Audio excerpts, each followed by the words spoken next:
quero fazer uma pequena exposição teórica. Em cima disso, nós vamos dialogar sobre os fundamentos da Umbanda. Eu me dei conta, meus irmãos, que eu estou ficando mais velho na religião. Eu estou com... Esse corpo físico está com 55 anos, porque o espírito imortal não tem idade, não é verdade? A gente não sabe a idade do espírito imortal. Então esse corpo físico está com 55 anos e os meus mais velhos, que eu tinha como referência dentro da Umbanda, praticamente todos já se foram, e os que não se foram estão já em idade avançada, já não trabalham mais, né? No caso da minha mãe, por exemplo, minha mãe carnal. Minha mãe tem Parkinson hoje e não trabalha mais. E eu me dei conta que eu peguei uma geração que está fazendo uma transição para uma nova geração que é natural. E hoje nós percebemos uma dinâmica muito intensa, muito rápida no meio das umbandas, principalmente pelo advento das redes sociais.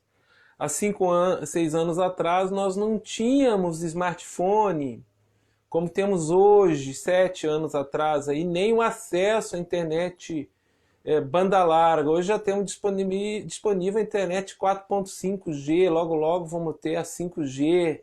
Então velocidades que chegam a 200, 300 mega de transmissão de dados via banda larga, né? Então, houve um crescimento avassalador das redes sociais nos últimos anos, e nós temos a impressão que a religião cresceu, um crescimento quantitativo. Eu acredito que isso seja verdadeiro. Tem aumentado o número de simpatizantes da religião de Umbanda, ao menos que se dizem como tal, né? Simpatizantes, apoiadores. E acredito isso principalmente advendo das redes sociais. Que se por um lado democratizou o acesso à informação, por outro lado também banaliza. E é isso que eu gostaria de pegar esse ponto. Hoje nós vivemos uma bolha, vamos dizer assim, de... Talvez a Umbanda esteja na moda, assim, né? A Umbanda é bonita, a Umbanda tem dança, a Umbanda tem musicalidade, a Umbanda sinaliza, né?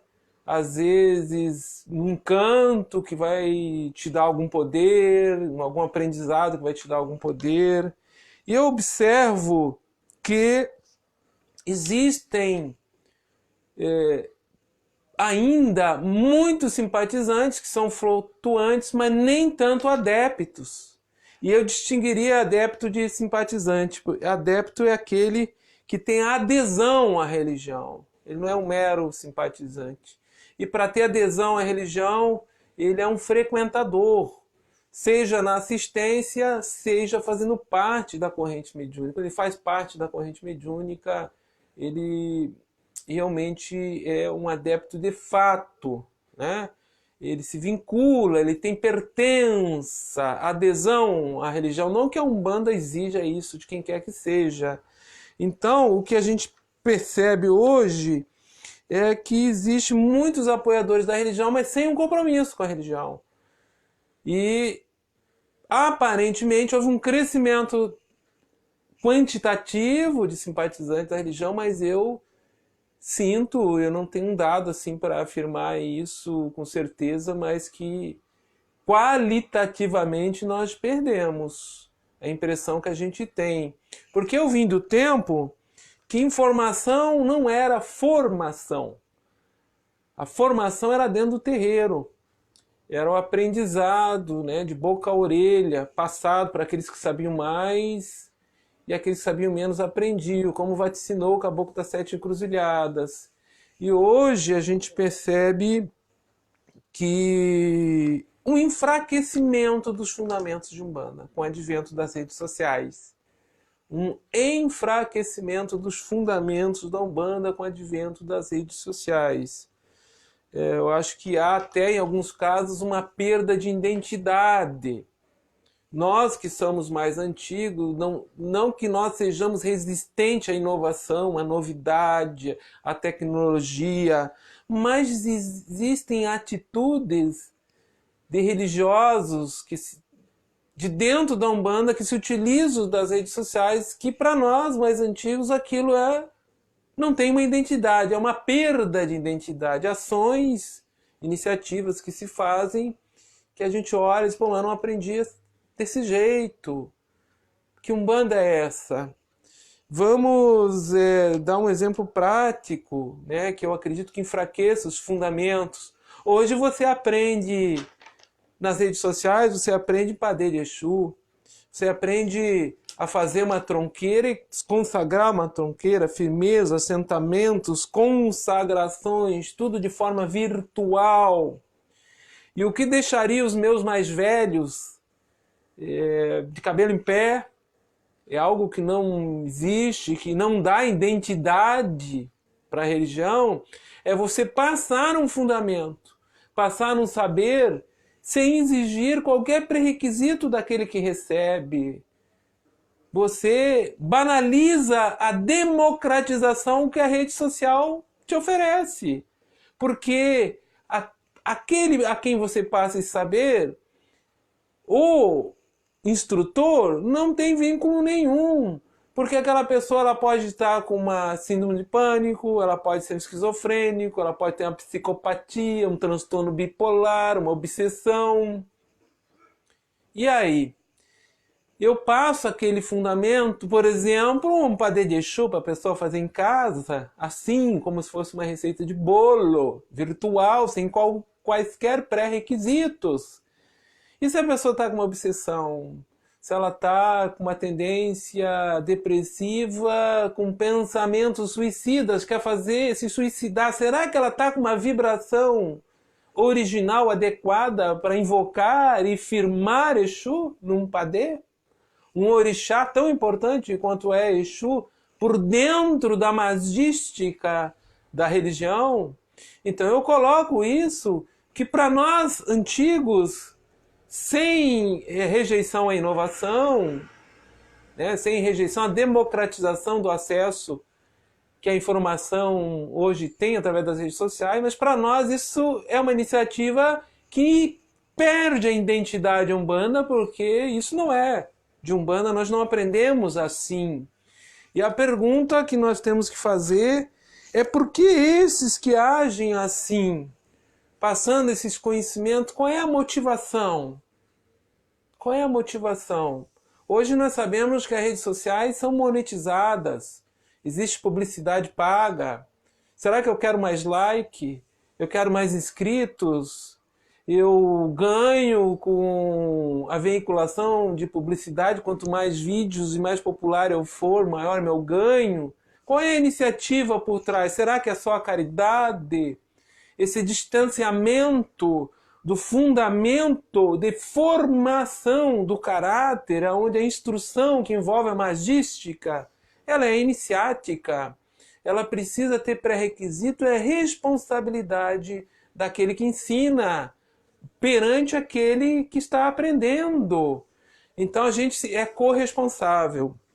Esses que estão ensinando sem qualquer responsabilidade de vínculo, sem exigir qualquer pré-requisito daqueles que estão recebendo esses ensinamentos, né, de padê, de tronqueira, de firmeza, de assentamento, consagração de orixá em casa, consagração de otá em casa. Meus irmãos, esses se tornam corresponsáveis perante a banalização desses saberes e perante os sagrados orixás. Não é a alguém da terra que eles vão prestar conta de quais são os interesses que movem-nos em relação a esse momento que nós estamos passando. Então há um pseudo crescimento da Umbanda, quantitativo, mas qualitativo. O que nós percebemos, por vezes, são iniciativas que enfraquecem a identidade da Umbanda e iniciativas, por vezes, sem uma ética de respeito a condição psicológica, de caráter, o momento de equilíbrio emocional, vibratório daquele que está recebendo ensinamento. E eu queria encerrar essa parte teórica para nós abrir um diálogo. Eu vou querer que vocês façam perguntas. Eu estou com outro smartphone aqui para responder, para vocês, dialogar com vocês.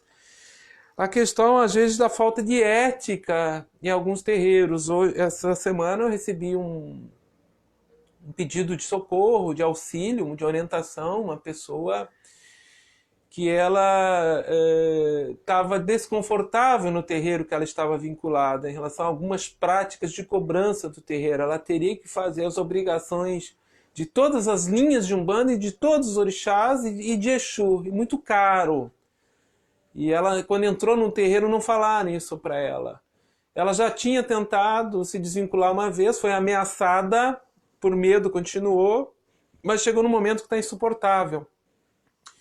E eu disse para ela, olha, isso não é Umbanda, você saia desse terreiro. Ela foi conversar com o dirigente, foi ameaçada, dizendo que a enfermidade que ela tem poderia ser pior, e se ela não tivesse vinculado a esse terreiro, ela estaria desencarnada. E se ela sair do terreiro sem pagar as obrigações que ela ainda não fez, ou seja, para sair ela vai ter que fazê-las, a sua vida vai para trás, e ameaçaram ela de morte. Então isso entristece-nos assim muito, a falta de ética ainda de sacerdotes que se dizem de Umbanda ainda.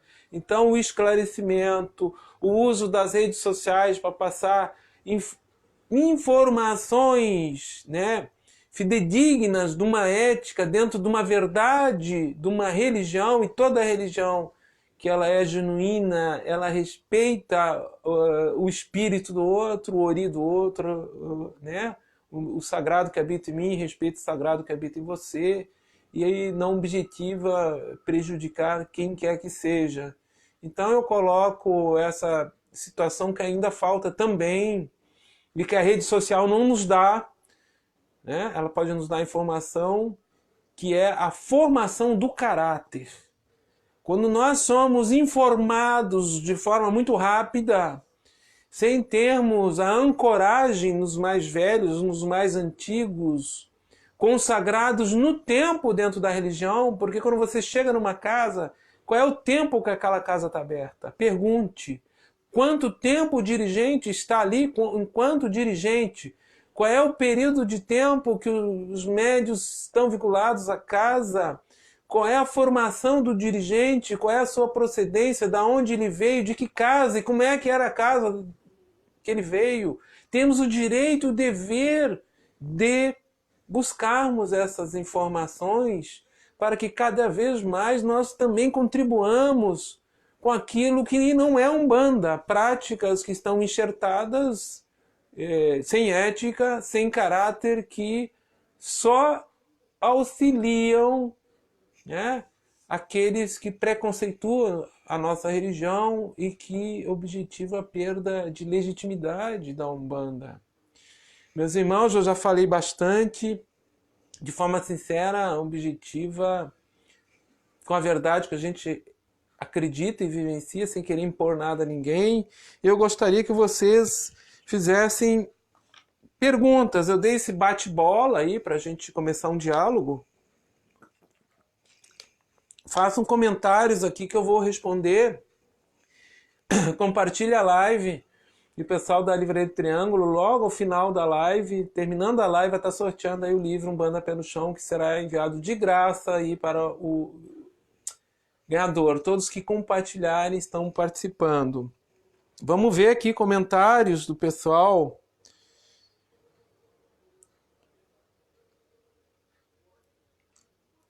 Façam seus comentários aqui que eu estou abrindo aqui para mim. Dá uma olhada, pessoal. Ó, o Fabrício Feitosa.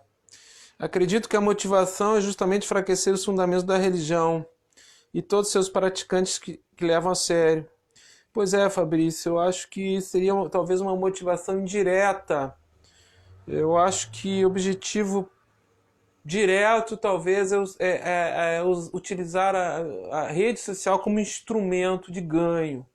Aí é monetização, é ganho por publicidade, ganho por curso, por matrícula, e por você passar, né, esses fundamentos e comercializar o axé, vamos dizer assim, a gente acaba mal formando esses que recebem, e por vezes prejudicando essa pessoa, dela não saber usar aquele saber, né, aquele fundamento, não estar preparada, não ter condição.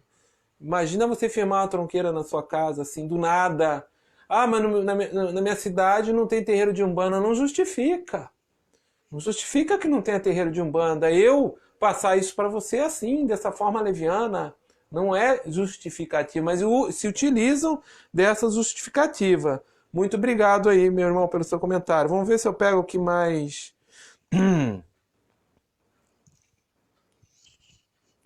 Vamos ver aqui, façam seus comentários. Vamos ver o que entrou aqui, ó.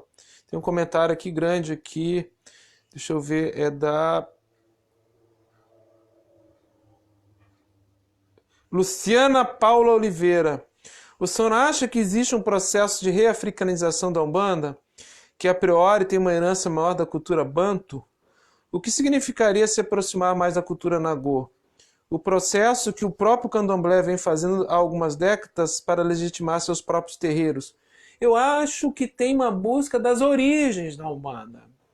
É umbandistas sérios, pesquisadores, dirigentes de terreiro, que estão buscando a raiz da Umbanda. E quando a gente fala raiz africana, não é só banto, né? Porque todo e qualquer orixá cantado nos terreiros tem uma origem iorubá, nagô. Então essa mescla banto, Angola, né, nagô, iorubá, buscando na raiz a ética e a tradição que por vezes te diz o comportamento equivocado em relação aos nossos ancestrais. Porque se eu tenho identidade, seja na minha ancestralidade, seja banto ou nagô, é porque isso tem um registro no meu espírito e se expressa nessa encarnação. Então a gente buscando a raiz, vendo como os nossos ancestrais se comportavam, quais eram as práticas e a ética vigente, a gente pode, confronta com o momento presente e se diz, olha, aquela casa ali se diz um ilê, ou se diz uma casa africanista, e tu vai lá ver, não tem nenhuma atitude, nenhum comportamento que condiz com uma ética africana. Então, nesse sentido, eu acho que existem, sim, dirigentes, lideranças dentro da Umbanda se esforçando para resgatar a nossa raiz, resgatar a nossa ancestralidade e fazer um divisor de água desses enxertos que teológicos, vamos dizer assim, ou interpolações que são colocados dentro da religião de uma forma de aculturação, notadamente em relação ao Exu, né? Orixá Exu, que é o mais, digamos assim, perseguido, é o mais demonizado, né? E o mais incompreendido por falta de entendimento, ou de pesquisa, ou de orientação da sua raiz, da sua ancestralidade, da sua origem. Obrigado aí, viu, Luciana Paula Oliveira, pelo seu comentário. A Regina Oliveira, Norberto, devemos ter medo de Exu? Sou leiga no assunto. Pela pergunta, a gente percebe que você é leiga. Regina, obrigado pelo seu comentário. Não devemos ter medo de Exu, de nenhuma deidade, divindade ou de orixá. Porque o medo, ele parte de uma objeção por incompreensão ou de uma ignorância por algo que a gente desconhece. Exu não ameaça ninguém. Exu não prejudica ninguém, salvo se os efeitos das tuas ações, que você é a causa gerador, eles precisam ser implementados na tua vida. Aí Exu, executor do destino, ele vem e implementa isso, mas para a tua retificação. Aí a gente tem que entender as reencarnações sucessivas, né, dentro de uma linha de atemporal da existência do espírito. Mas uma religião genuína não preconiza o temor, o medo. Não amedronta. Seja que nome e forma as suas deidades tenham. Toda vez que você for amedrontado e preconizarem esse terrorismo, que sua vida não vai para trás, que você vai ficar doente, isso e aquilo, ameaçado, meu amigo, isso não é a ética de uma religião, não é a ética da Umbanda e não é a ética da nossa ancestralidade, seja xamânica, seja banto, seja nagô, tá bom? Obrigado aí pelo seu comentário.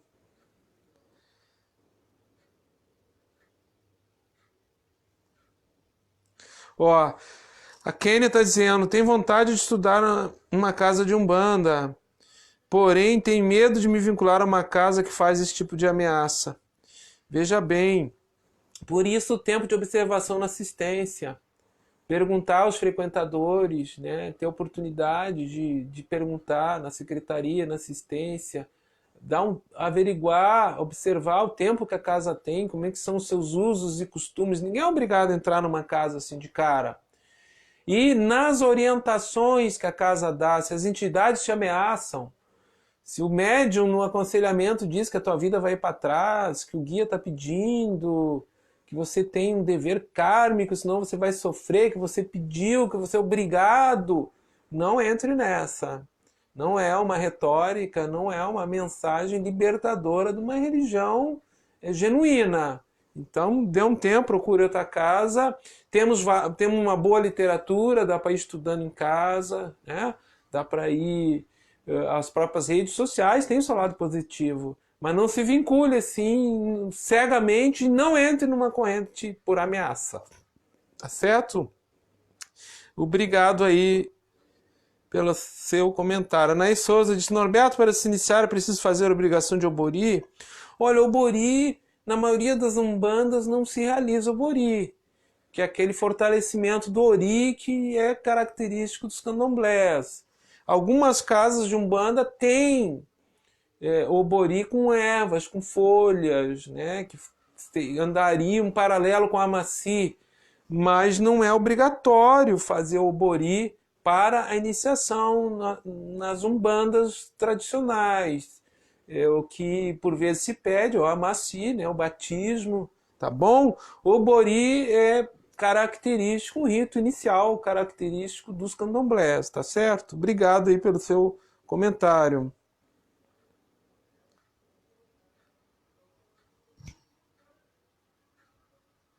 O Xisto Queiroz está dizendo que eu concordo com a nossa visão dos vínculos. Muito obrigado, Xisto, aí dos ministrantes dos cursos e com quem recebe os ensinamentos. Obrigado.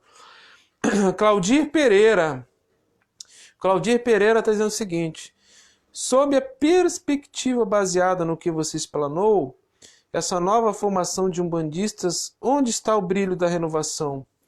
Poderia nos auxiliar sob um prisma além do que podemos observar da era da informação? Sim, Claudir, posso sim.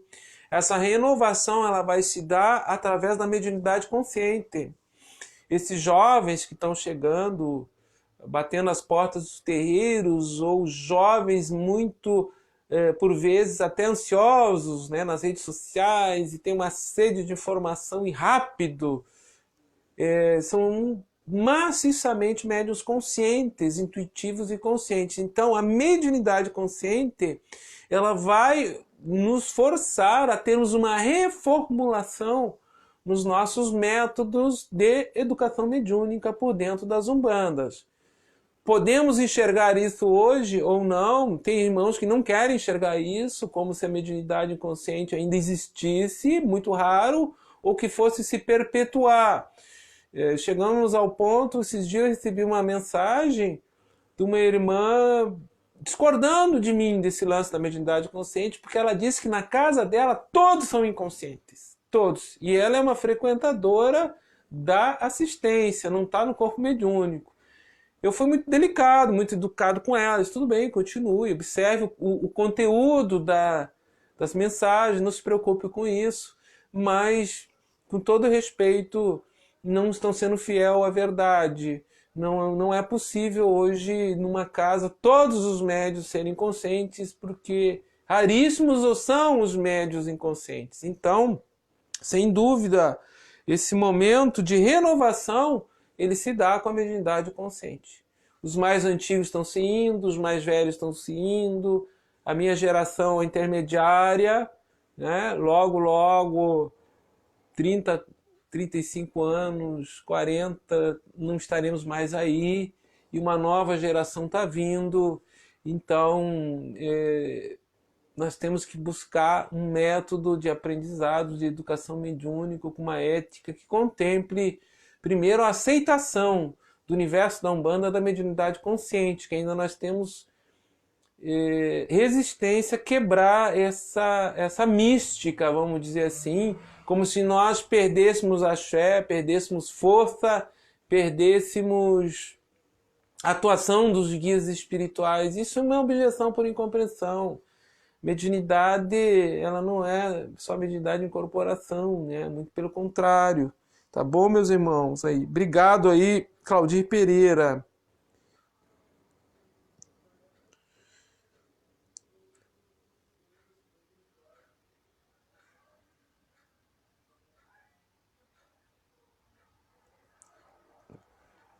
Ó, Simone, vamos ver o que a Simone está dizendo. Os cumprimentos eu estou passando, tá, pessoal? Cumprimentos de boa noite e tal, de concordância, para a gente ser mais objetivo, tá? Acredito que a Simone deu, acredito que hoje em dia, com a quantidade de conhecimento espalhado pelas redes, se formaram muitos terreiros de forma distorcida do que é realmente Umbanda. Será que tem como reverter esse quadro de variedades enormes distorcidas do que é Umbanda? É difícil, Simone Del, porque nós não temos um poder central fiscalizador. A Umbanda não tem uma centralização eclesiástica, não tem um clero, não tem um papa, um profeta, né? Não tem um livro sagrado. Então, esse aprendizado com a diversidade, e nós sabemos o limite sem perder a nossa identidade, sem dúvida, hoje eu concordo com você, houve um crescimento quantitativo, mas talvez um enfraquecimento da nossa identidade, porque em muitos locais você chega, eu que sou de uma geração que está aí já com 40 anos de Umbanda, a gente olha assim, nossa, mas não consigo ter uma referência de identidade. Que Umbanda é essa? Que Umbanda, qual é o fundamento? Então a gente vê tudo muito fácil e difícil. O excesso da diversidade, nós podemos perder a nossa unidade, perdendo a nossa identidade. Então, o crescimento da Umbanda não quer dizer um crescimento qualitativo, um fortalecimento da sua identidade. Muito obrigado aí pelos seus comentários. Um salve da tenda de Umbanda Luz de Aruanda, de Goiânia, Abraão de Almeida. Um abraço, meu irmão, um salve para você. Vildson Miranda Borges. Boa noite. Infelizmente, uma grande parte dos terreiros utilizam da massificação quantidades na linha de Exu. Por isso, tanto preconceito, tanto medo das pessoas, infelizmente. Eu concordo com você, Wilson. Esse processo de demonização de Exu parte também dentro de um segmento, uma parcela de Umbanda que demoniza Exu. Que é Exu como demônio, como diabo, Exu que faz o mal, Exu que dá poder. O Exu que te coloca cego frente a esse empoderamento do medo, da ameaça, do inferno, do mal, e que, infelizmente, a gente sabe que tem algumas regiões do Brasil que isso é bem intenso. Eu não vou dominá-las, nem citar para não causar nenhum tipo de preconceito, mas isso existe. Houve uma pesquisa agora, em março desse ano, uma educadora da USP, trabalho da Faculdade de Educação da USP, ela pesquisou cantigas de terreiro para desconstruir o conceito de diabo de Exu. E ela se deu conta que tinha uma parcela de cantigas em casas de Umbanda, uma parcela de casas de Umbanda, que nas letras das cantigas Exu era o diabo, Exu era o demônio. E que essa demonização não vinha de uma origem africana, porque para o africano, seja o Banto ou o Nagô, vamos falar do Nagô, do Iorubá, Exu não é opositor a Deus. É algo estranho, algo de fora, que haja essa oposição. Ou a figura do anjo caído, ou das regiões infernais, isso não existe. Então, o próprio umbandista ainda, por ignorância e por vezes por má intenção, contribui para esta mistificação, para a manutenção desse status de Exu demonizado, tá bom? Obrigado aí pelo seu comentário. Ricardo Rezende, boa noite, Norberto. Podemos acender vela para Exu, para a guarda do nosso lar? Meu amigo, você pode acender vela para Exu para qualquer deidade. O que vai dar a guarda do seu lar é a intenção que você acende a vela, não é a deidade. Então, se você pede para a deidade algo que seja de uma intenção maléfica, você vai sintonizar com um poder maléfico. E aí você vai para a deidade, né? A intenção sendo boa, a intenção sendo de luz, de serenidade, de paz, de bons auspícios para o seu lar, de equilíbrio, de serenidade, boas relações, de respeito incondicional a todos os moradores do lar. Com certeza, Exu vai... Vamos lá. Olha aqui, o Jair Filho. Boa noite, Norberto. Sou espírita, mas admiro muito e acompanho o trabalho. Eu gostaria de saber por que a Umbanda ainda é tão pouco divulgada, mesmo nos dias de hoje. Na internet ela até é bem divulgada, né, meu irmão? Mas a gente é uma classe desunida, onde é um bandista desunido. Existem determinados feudos, né, segmentos que se tem afinidade por semelhança, por escola de Umbanda, vamos dizer assim, que não dialogam um com o outro. Infelizmente, e quem faz um evento, quem faz um seminário, tenta fazer um processo de diálogo intra-religioso na Umbanda, sabe o quanto ainda nós somos desunidos. Eu concordo com você. Falta ainda maior divulgação. Ó, o Adamastor está perguntando se uma casa séria trabalha com cigarros e bebidas. Olha, Adamastor, pode trabalhar com cigarros e bebidas. Necessariamente não precisa ter ingestão da bebida, porque o elemento de rito não determina o caráter, tá, meu irmão? Isso não anda junto. Então tem muitas casas que usam bebida e usam o cigarro. Nós, na nossa casa, no Triângulo da Fraternidade, usamos a bebida quanto curiador, né, nos pontos de força. E seu Tiriri, é um Exu que nos dá guarda, ele trabalha por vezes com a bebida, mas é no bochecho.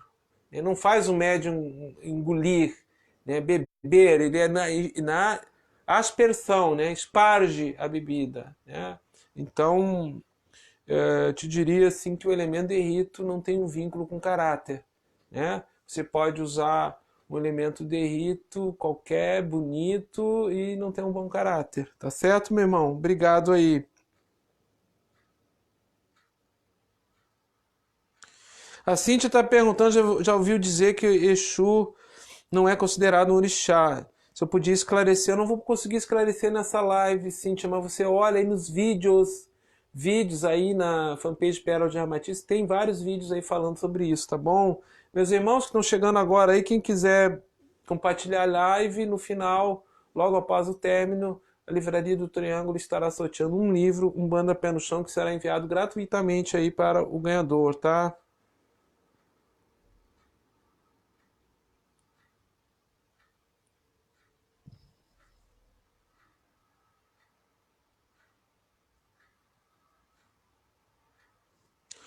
Olha, Felipe Lu Siciliano, quando alguém da família que cuidava de uma tronqueira em casa vem a falecer, o que fazer? Especialmente quando ninguém sabe o fundamento que ali havia. Há como desfazer essa tronqueira ou apenas deixa-se fechado por tempo determinado? Bom, Felipe, se ninguém sabe, como é que você vai mexer naquilo ali? Né? Naturalmente, uma tronqueira, um ponto de força, uma firmeza, se ele não é renovada a consagração, se enfraquece, tá? O elemento ele se enfraquece, ele perde axé. naturalmente essa tronqueira ela vai se desativar. Não te preocupe com isso, tá bom? Obrigado aí pelo seu comentário.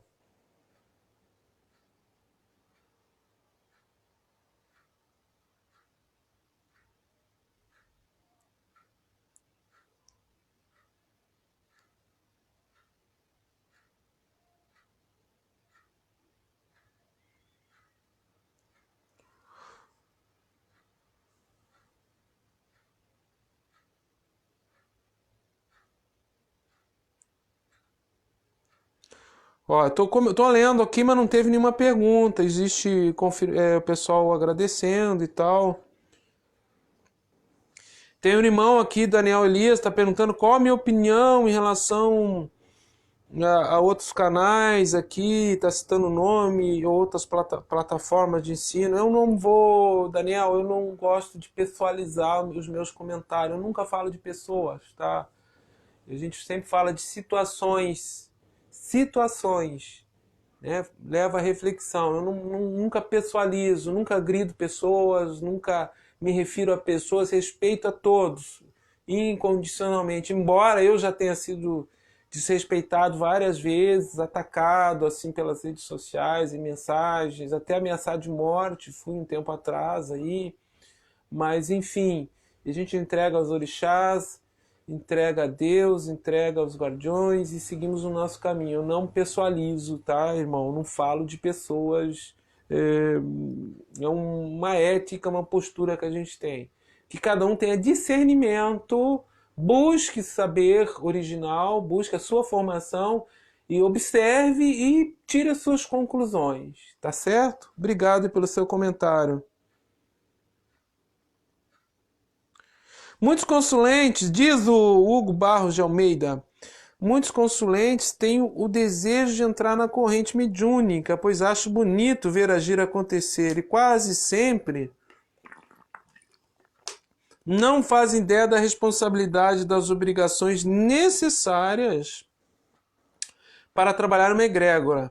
Cabe à liderança espiritual observação e cautela para autorizar a entrada de novos membros. Eu sempre digo que entrar numa corrente não dá para ser pelo entusiasmo.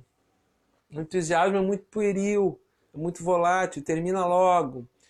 Para entrar numa corrente não deve ser pela curiosidade, porque o encantamento do ritual, o encantamento da dinâmica, a música, conforme vem a responsabilidade para você assumir uma tarefa, muitos saem fora, não querem assumir nenhuma tarefa.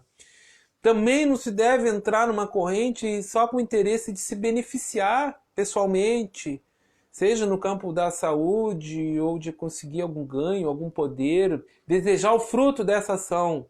Entrar na corrente é um serviço devocional, é uma entrega a Deus, é uma doação, uma sacralização do teu tempo, do teu corpo, do teu mental, para que as nossas deidades, divindades, mestres e guias espirituais atuem em auxílio à humanidade sofredora.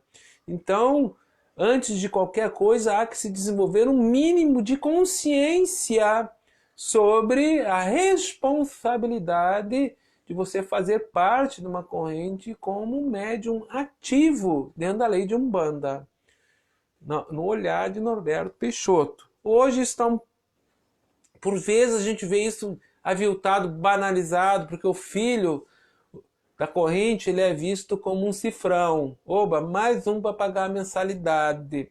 Mais um para ajudar eu pagar aqui o aluguel do pavilhão.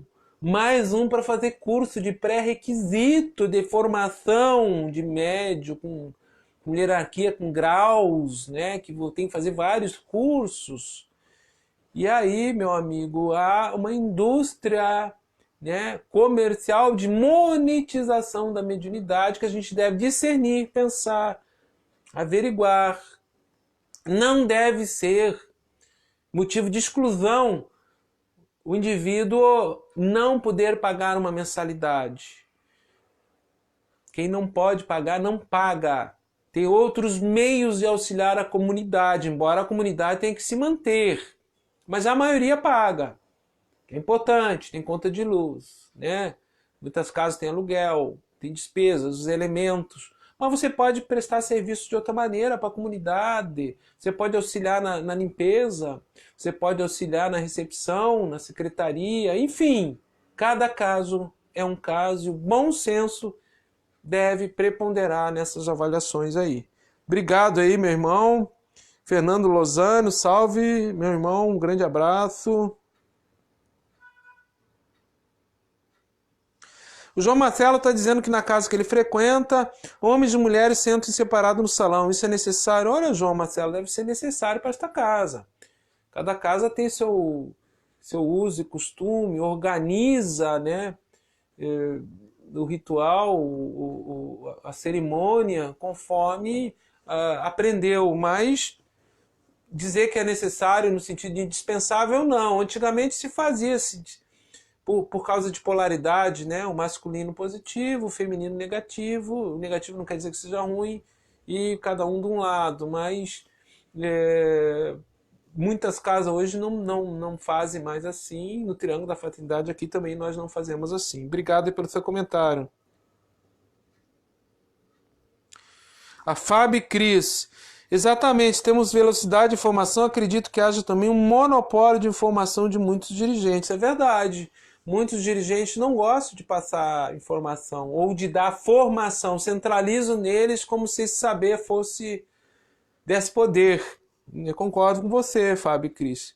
Se você está numa casa que o dirigente monopoliza e você não tem oportunidade de aprendizado, pense se realmente é o seu local nesta casa. Mas isso não é motivo, né? A monopólio de formação de muitos dirigentes não é motivo para a banalização pelas redes sociais. Porque muitos dirigentes monopolizam, centralizam no ensino, então eu vou aprender a fazer um padê, porque ele não quis me ensinar, vou aprender a fazer uma tronqueira, uma firmeza, consagrar um otá assim, rapidinho, né? 15, 20 dias eu fiz o curso, aprendi, já sei. Não é motivo, me perdoe, mas não justifica, tá certo? Obrigado aí pelo seu comentário.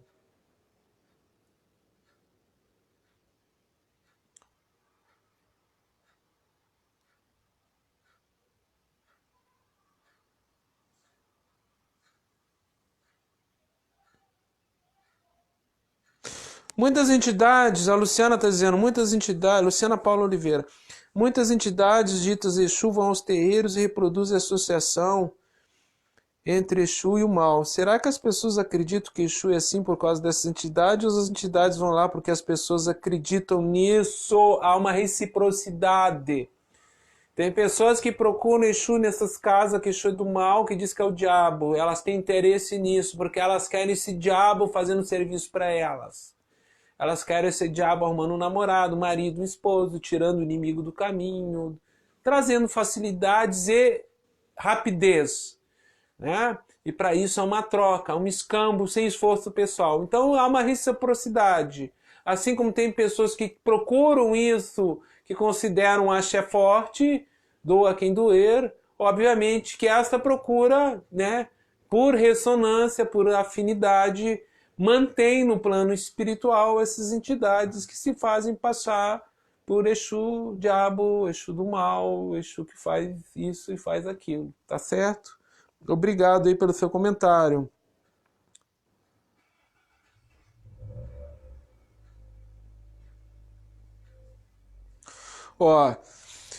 Iana Godoy, nos estudos atuais, cada vez mais eu entendo que os trabalhos com as entidades, as incorporações, não têm mais necessidade de um medianeiro beber ou fumar, ou se utilizarem de arquétipos. Eu não vejo isso como um desligamento do bando, assim como uma evolução natural do planeta dentro dos ditames que a espiritualidade atua. Qual a sua opinião? Concordo com você em relação à bebida ou fumo. Nós nunca utilizamos a bebida ou fumo no sentido de ingestão. Agora, nos pontos de força, ainda é necessário, dada a baixa densidade vibratória dos frequentadores. Então, como descarga, como proteção, como dispersão destes fluidos, esses condensadores têm fundamento e ainda são necessários. Quanto à não utilização dos arquétipos, eu te diria o seguinte, né, Iana Godoy, Se nenhuma religião fosse se utilizar de nenhum arquétipo, nós perderíamos qualquer e toda referência dentro de uma tradição de ancestralidade. Nós precisamos dos arquétipos. Isso está no nosso inconsciente coletivo. Nós estamos no plano da dualidade, né, desta oposição, no campo das formas, né, numa dimensão tridimensional. Como é que nós vamos não dispor dos arquétipos? Isso está no nosso inconsciente coletivo. Isso vai demorar muito ainda e num outro estágio de consciência, talvez em outros corpos espirituais, em outras dimensões, tá certo? Não quer dizer que esses arquétipos não têm que estar sendo reinterpretados, reconfigurados. Eu digo, às vezes, o pessoal fica meio surpreso, eu digo assim, até quando teremos o preto velho na senzala? Até quando teremos culto de louvor a preto velho na senzala? O preto velho subserviente, o preto velho que atende meus pedidos para acalmar o filho, o namorado, resolver as tricas de família. Temos que liberar o preto velho da senzala. Agora, claro que o preto velho é livre. É nós que nos utilizamos desse arquétipo e nos apegamos a ele e queremos ele subserviente, submisso, que atenda às nossas necessidades.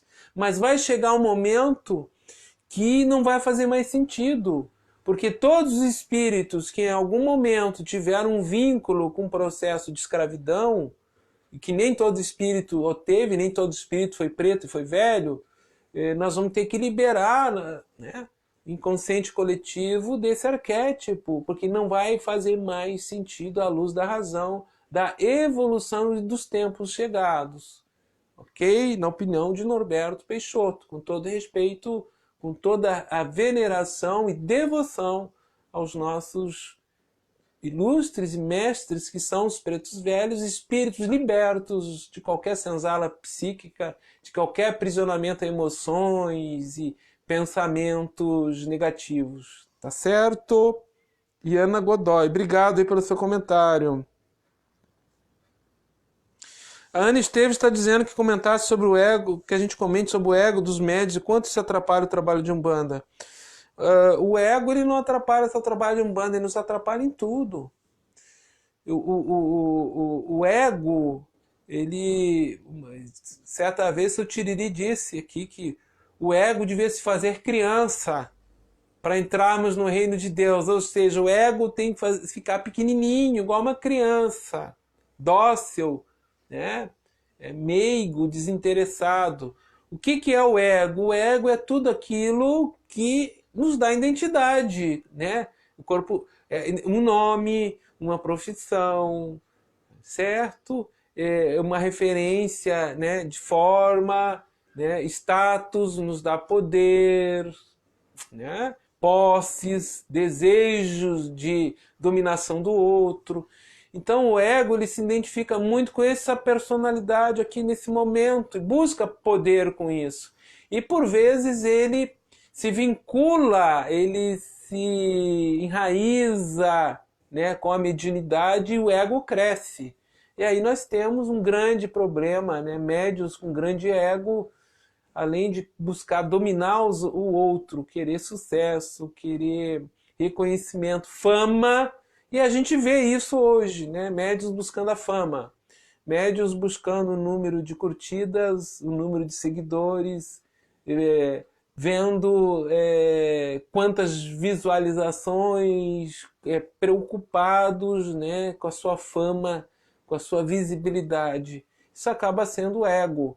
Então o ego ele acaba sempre sendo um inimigo de todos nós. O ego tem que estar pequeno, tem que se fazer criança, temos que nos diminuir sempre e estar vigiando isso. Aquele que serve não deve buscar o fruto da ação. Quando você não deseja o fruto da ação mediúnica, o fruto da ação ritual, o fruto do trabalho, da caridade, você não deseja fama, você não deseja reconhecimento, poder, o seu ego está pequenininho, ele está diminuído. Obrigado aí pelo seu comentário. Diego Duarte, sou da Seara de Umbanda pela Ordem do Cruzeiro Divino em Caxias do Sul. Muito show. Muito bem explicado no conceito de Mato Silva. Obrigado, Diego. Nosso devoção, respeito e reverência, mestre Apacani, WW da Mato Silva. Nossa, muito obrigado. O William está perguntando falar um pouco do Orixá Obá e seus filhos. Não vai dar, William. Peço perdão para você, mas fugiria ao tema da live de hoje, tá? Obrigado aí pelo seu comentário. Jorge Farias, qual a quantidade ideal de médios numa corrente a fim do dirigente orientar definitivamente e controlar esses aprendizados? Olha, meu irmão, isso é muito relativo, varia de casa para casa. Existem casas que elas vão crescendo e vão se desdobrando em núcleos, né? Pais pequenos, mães pequenas, dirigente do dia.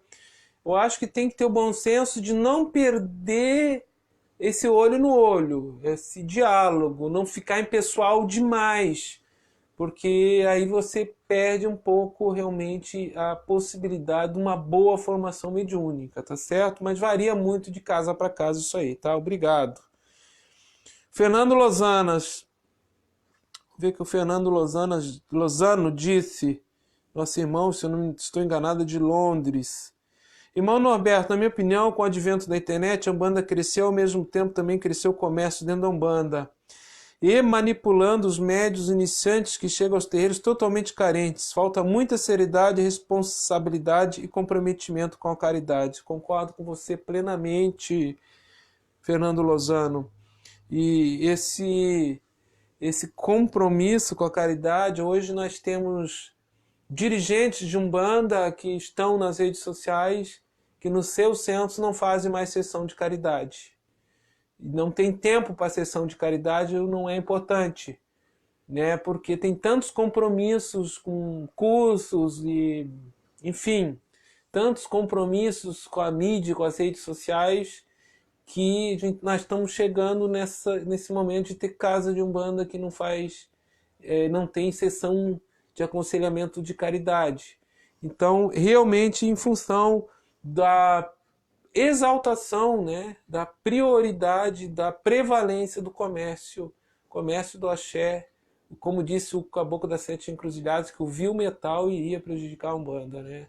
E está prejudicando nos seus fundamentos, né?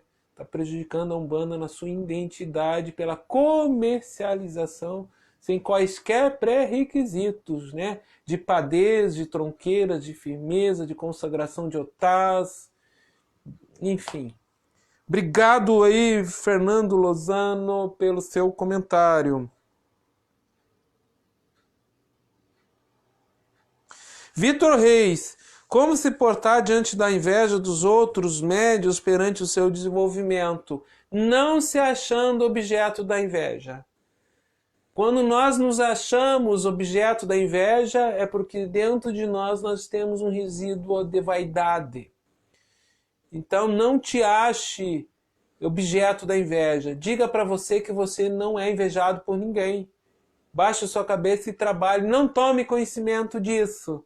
Porque se você se fixar a isso, é porque você está se achando objeto da inveja. Ou seja, eu sou um cara bom. Eu sou melhor, então eu sou invejado. Isso é uma leitura subreptícia, sutil do nosso subconsciente. Então, discernimento, vigilância, e diga assim, não, eu não sou ninguém para ser invejado. A inveja não me atrapalha, eu não tomo conhecimento da inveja. Obrigado aí, meu irmão, pelo seu comentário.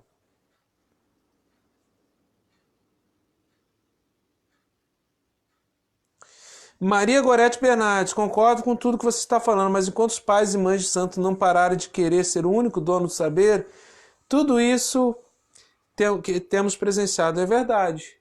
É verdade. Tem esse outro lado aí da moeda, que são os pais e mães que não querem ensinar e se acham os donos do saber e acabou, e são autocráticos e é um perfil ainda autoritário, né, déspota, que tem dentro da nossa religião, de muito ego. Eu concordo com você. Tá, Maria Gorete Bernardes? Eu concordo com você. Abraço fraterno, Erovaldo Romão. Obrigado, meu irmão. Obrigado, Ari de Oxóssi. Um grande abraço para você.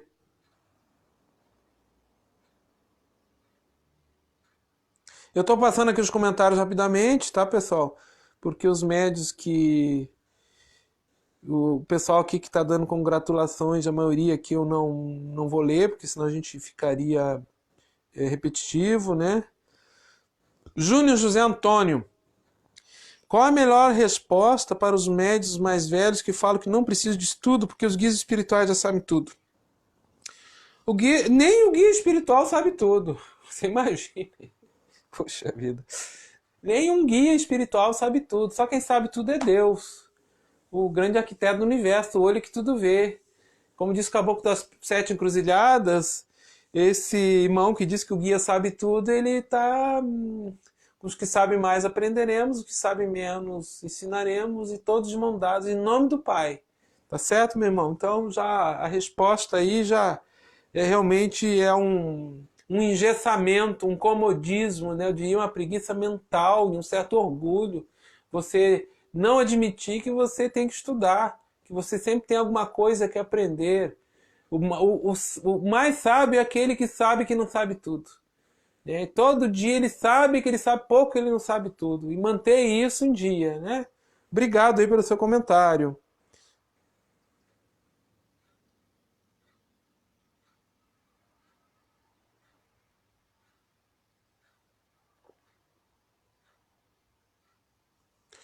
Rafael está perguntando se podia falar com médium de karma e médium de evolução. Eu não entendi a pergunta.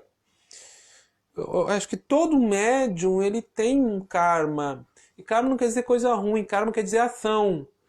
Mas ação que leva, que tem uma causa, que tem um efeito. Então a gente ainda por uma consciência de baixo padrão, né, evolutivo, nós geramos efeitos negativos e temos que colher. Então a mediunidade, em vez de ser um dom, como dizem, está na moda dizer que a mediunidade é um dom, uma coisa tão fácil, tão bom, é um dom. Não, é um dom. Mediunidade, meus irmãos, não nos eleva, não somos melhor do que ninguém. Muito pelo contrário.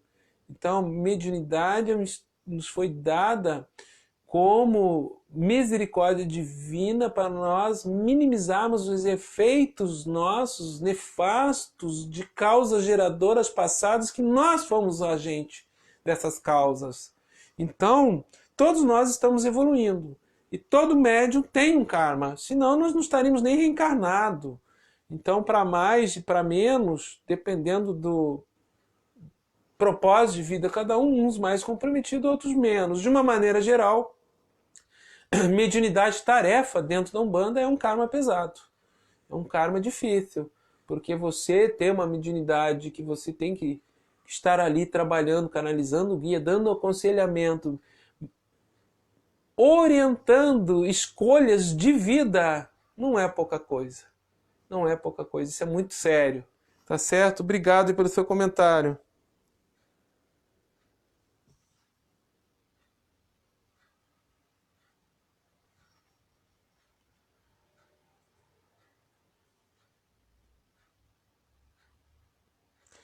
Bom.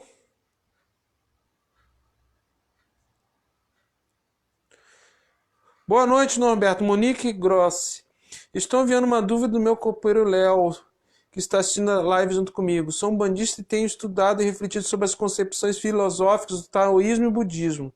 Na sua visão, existem intercâmbios e diálogos possíveis na medida em que são concepções reencarnacionistas, etc? Sim, com certeza.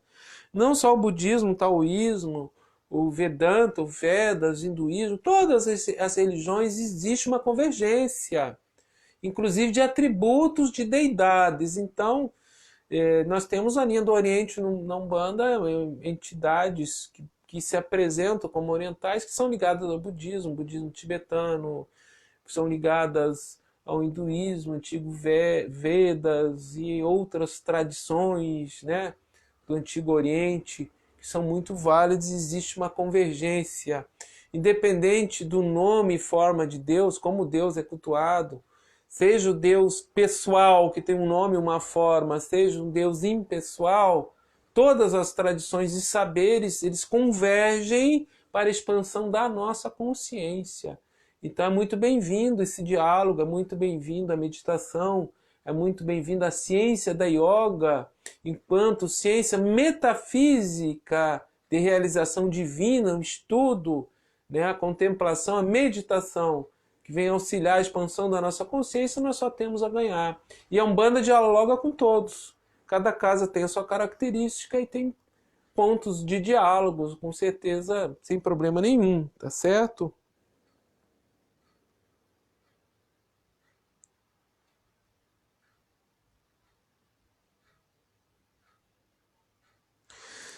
André Machado está perguntando se é possível trabalhar em casa com orações com a ajuda dos guias sem estar vinculado a uma casa. Olha, André Machado, é possível. É possível. Mas não é recomendado por uma diretriz de segurança mediúnica, né? Ainda mais se for oração intercessória. Oração que objetiva a intercessão em sofrimento alheio, em enfermidade, em doença. Isso é muito complicado. E penso que o vínculo a uma egrégora, a uma comunidade, ela nos dá uma diretriz, uma segurança. Lembremos que Jesus só começou a pregar a Boa Nova, o Evangelho, após reunir os 12. Primeiro ele foi batizado, ele foi iniciado, ele precisou de um mestre de iniciação, que foi João Batista. Jesus, o mestre dos mestres, procurou um mestre de iniciação, que foi João Batista que o batizou. A partir daí, Jesus se esforça para reunir os 12 apóstolos. Então ele formou um grupo de iniciação, passava instruções. E com os 12, aí ele começou a divulgar a Boa Nova. Tá certo? Então, se Jesus precisou de um mestre de iniciação e precisou reunir, né, um grupo, imaginemos nós, mortais comuns, né? Um dia seremos um Cristo, mas por enquanto estamos muito longe disso, tá certo? Obrigado aí pelo seu comentário.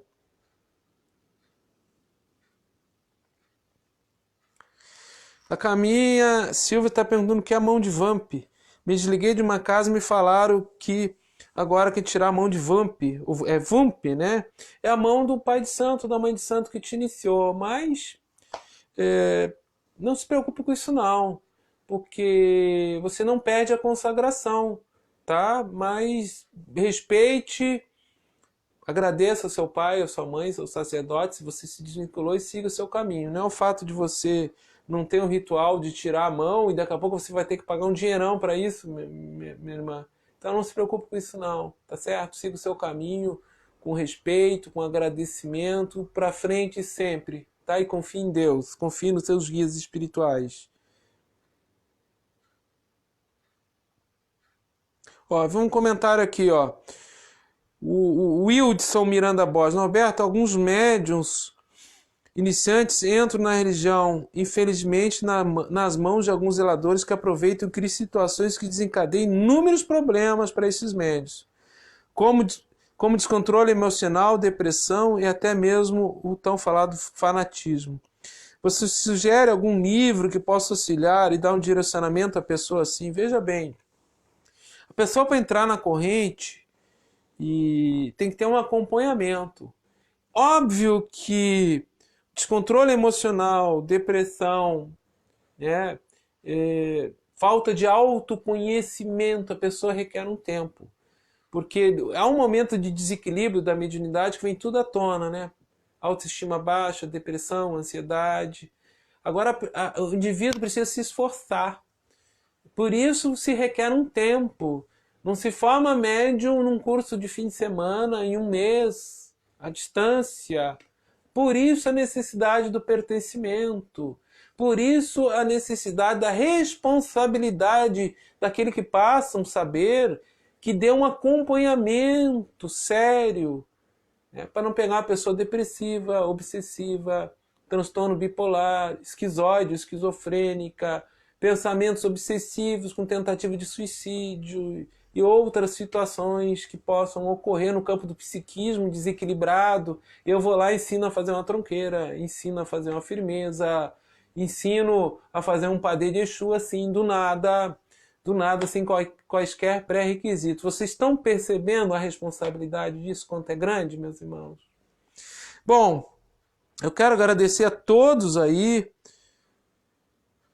Fernando Lozano, mais um comentário, obrigado a todos. Fábio Ornelas, um grande abraço ao nosso amigo Fábio Ornelas. A todos, ainda que tem vários comentários aqui, mas pelo adiantado da hora, nós já estamos aqui há mais de 1 hora. Eu quero agradecer vocês. Quem estiver aí, compartilha ainda a live. Ainda dá tempo, vai ter o sorteio do livro Umbanda Pé no Chão. Logo após a live aí, a Livraria do Triângulo vai fazer.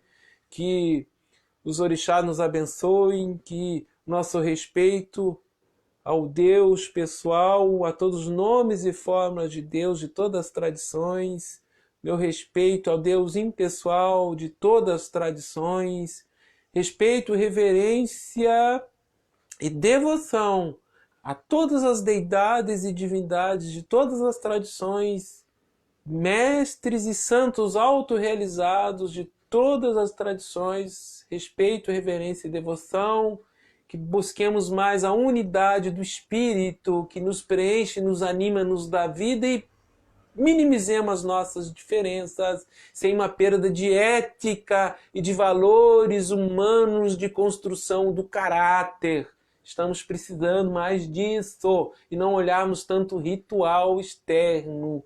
Nosso agradecimento profundo aos guias e protetores espirituais de cada um de vocês, ao Ori de cada um de vocês que estiveram nessa live hoje, e agradecimento profundo, respeito, reverência e devoção aos sagrados orixás, expansão plenária de Deus, plenos de atributos e poderes de realização.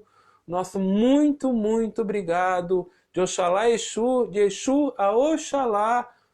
Namastê, Saravá, Axé. Até a próxima oportunidade, meus irmãos.